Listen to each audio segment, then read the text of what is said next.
Nataka nizungumze na wewe msikilizaji, lakini pia na mtazamaji. Jamani, wanaume,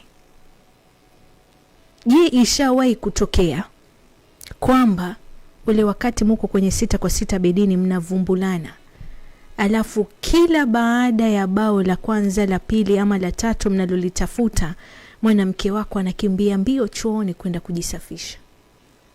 Sasa maskini wewe mwanamume, najua wazi mwanamke niliyempata msafi mpaka msafi tena.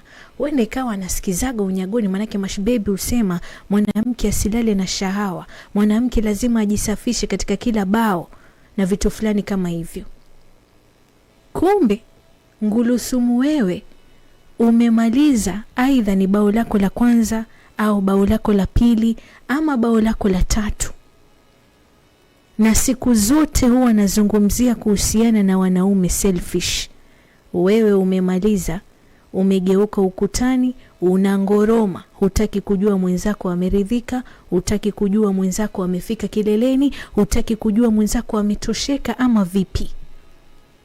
Sasa wewe ukishapanda ule mlima, ukishafika kileleni, ukishakojoa, ndio basi tena chali unalala na unaanza kungoroma. Mtoto wa kike anatoka chooni anakwenda kupiga punyeto, ili manake umemuacha katika kile kipindi ambacho ndio anataka kufika kileleni.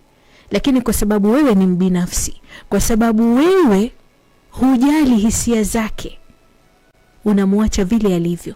Mtoto wa kike maskini anakwenda anapiga punyeto, wewe unasikia tu maji shwa shwa. Wewe unajua mwanamke wangu msafi hatari, kumbe amekwenda chooni kupiga punyeto.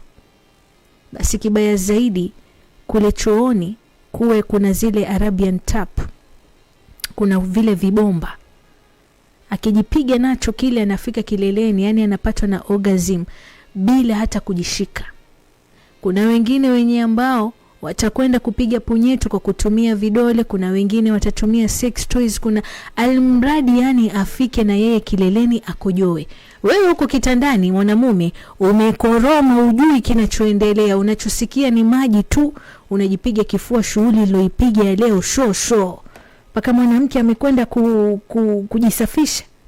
kujisafisha, amekwenda kupiga punyeto. Na ndio maana nikasema leo nitakuja kulizungumzia hili swala kwamba wanaume wengi, nyinyi ndio sababu za wanawake kuendekeza kupiga punyeto.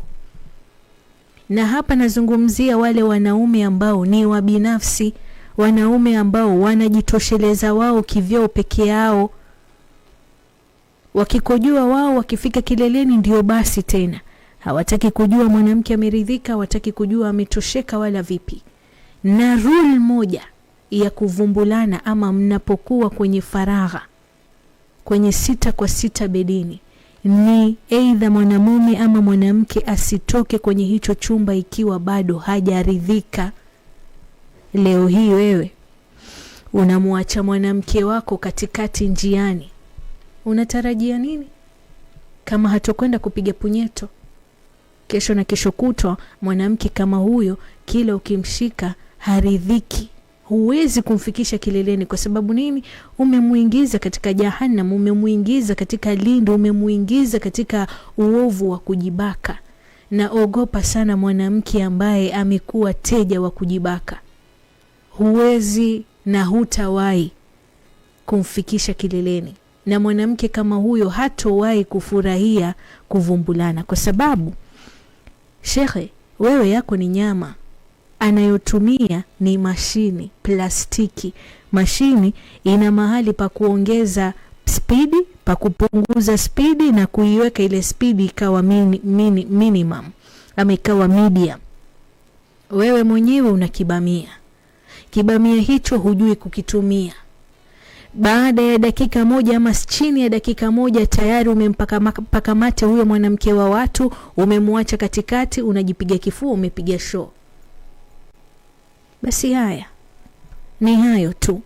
Lakini tafadhali natoa wito kwa mwanamume yeyote atakayekuwa ananiangalia lakini pia ananisikiliza, usiwe mbinafsi, na hakikisha kwanza unamridhisha mwanamke wako kwanza, alafu wewe unakujua baadaye. Sijui tunaelewana?